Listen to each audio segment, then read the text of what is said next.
पराजय के निराशा में से बाहर निकल करके आए। और दुर्भाग्य है कि एक आध दो दल तो ऐसे हैं कि वो पराजय भी नहीं पचा पाते। और मैं सोच रहा था बिहार के नतीजे इतना समय हो गया है तो अब थोड़ा संभल गए होंगे, लेकिन कल जो मैं बयानबाजी सुन रहा हूं उनकी, तो उसे लगता है कि पराजय ने उनको परेशान करके रखा है। लेकिन मेरा सभी दलों से आग्रह है कि शीतकालीन सत्र में पराजय की बौखलाहट का वो मैदान नहीं बनना चाहिए। और ये शीतकालीन सत्र विजय के अहंकार में भी परिवर्तित नहीं होना चाहिए।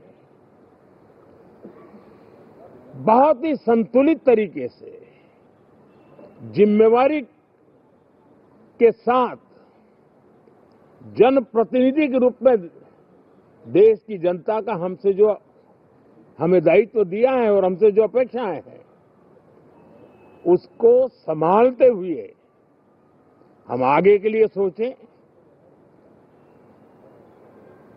जो है उसको कैसे अच्छा कर सकें। अगर बुरा होता है तो उसमें सटीक टिप्पणी कैसे कर सकें ताकि देश के नागरिकों का भी ज्ञानवर्धन हो। ये मेहनत का काम जरूर है, लेकिन देश के लिए करना चाहिए। और मैं आशा करता हूं, मेरी एक सबसे बड़ी चिंता रही है पिछले कई लंबे समय से, सदन में जो पहली बार चुन करके आए हैं या जो छोटी आयु के हैं, वैसे सभी दलों के सभी सांसद बहुत परेशान हैं, बहुत दुखी हैं। उन्हें अपने सामर्थ्य का परिचय कराने का अवसर नहीं मिल रहा है, अपने क्षेत्र की समस्याओं की बात बताने का अवसर नहीं दिया जा रहा है। राष्ट्र के विकास की यात्रा में भागीदार बनने के लिए वो अपनी कुछ बात बताना चाहते हैं, उस पर भी रोक लगा दी जा रही है। कोई भी दल हो, हमें किसी को भी हमारी ये नई पीढ़ी के आ रहे नौजवान सांसद, पहली बार आए हुए सांसद, उनको अवसर देना चाहिए। उनके अनुभवों का हमें सदन को लाभ मिलना चाहिए। इस नई पीढ़ी के अनुभव सदन के माध्यम से राष्ट्र को भी लाभान्वित करेंगे। और इसलिए मेरा आग्रह रहेगा कि हम इन चीजों को गंभीरता से लें। ड्रामा करने के लिए जगह बहुत होती है, जिसको करना है करते रहें। यहां ड्रामा नहीं, डिलीवरी होनी चाहिए। नारे के लिए भी जितने नारे बुलवाने हैं, वो पूरा देश खाली पड़ा है। जहां पराजित होकर के आए वहां बोल चुके हो, जहां अभी पराजय के लिए जाने वाले हो वहां भी बोल दीजिए। लेकिन यहां तो नारे नहीं, नीति पर बल देना चाहिए और वो आपकी नीयत होनी चाहिए।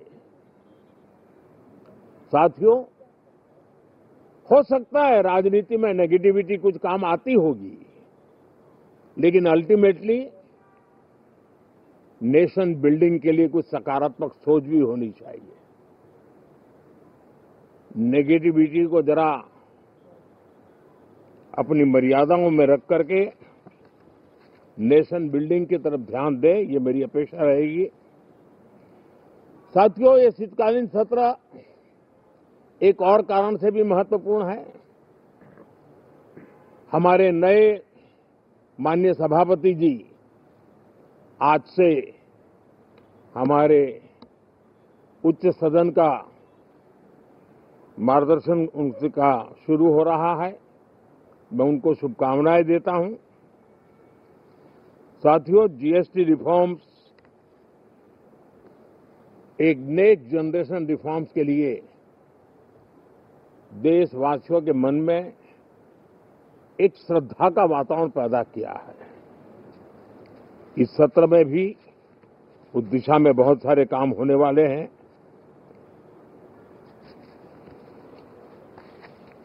हमारे देश का एक हमारे मीडिया के मित्र कभी अगर एनालिसिस करेंगे तो उनको ध्यान में आएगा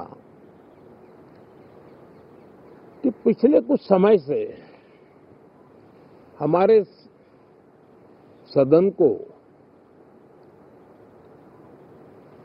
या तो चुनावी का वार्मिंग अप के लिए उपयोग किया जा रहा है या तो पराजय की बौखलाहट करने को निकालने के लिए उपयोग किया जा रहा है। अब मैंने देखा है कुछ प्रदेश ऐसे हैं कि सत्ता में रहने के बाद इतनी एंटी इनकम्बेंसी है कि वो वहां जनता में जा नहीं पा रहे हैं, वहां लोगों के बीच जाकर के अपनी बात बता नहीं पा रहे हैं और इसलिए सारा गुस्सा या सदन में आकर के निकालते हैं और सदन को अपने उस राज्य की राजनीति के लिए इस्तेमाल करने की नई परंपरा को कुछ दलों ने जन्म दिया है। अब उन्होंने एक बार चिंतन करना चाहिए कि पिछले 10 साल से ये जो खेल खेल रहे हैं, देश स्वीकार नहीं कर रही है इन पद्धतियों को, तो अब थोड़ा बदलें, अपनी रणनीति बदलें। मैं टिप्स देने के लिए तैयार हूं उनको कैसे परफॉर्म करना चाहिए, लेकिन कम से कम सांसदों के हकों पर तराप मत लगाइए, सांसदों को अभिव्यक्ति का अवसर दीजिए, अपनी निराशा और अपने पराजय पे सांसदों को बलि मत बनाइए।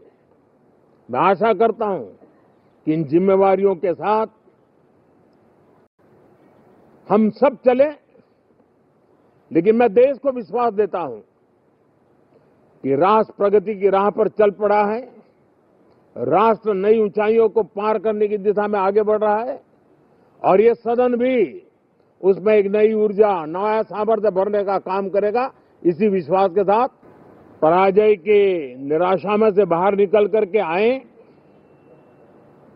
और दुर्भाग्य है कि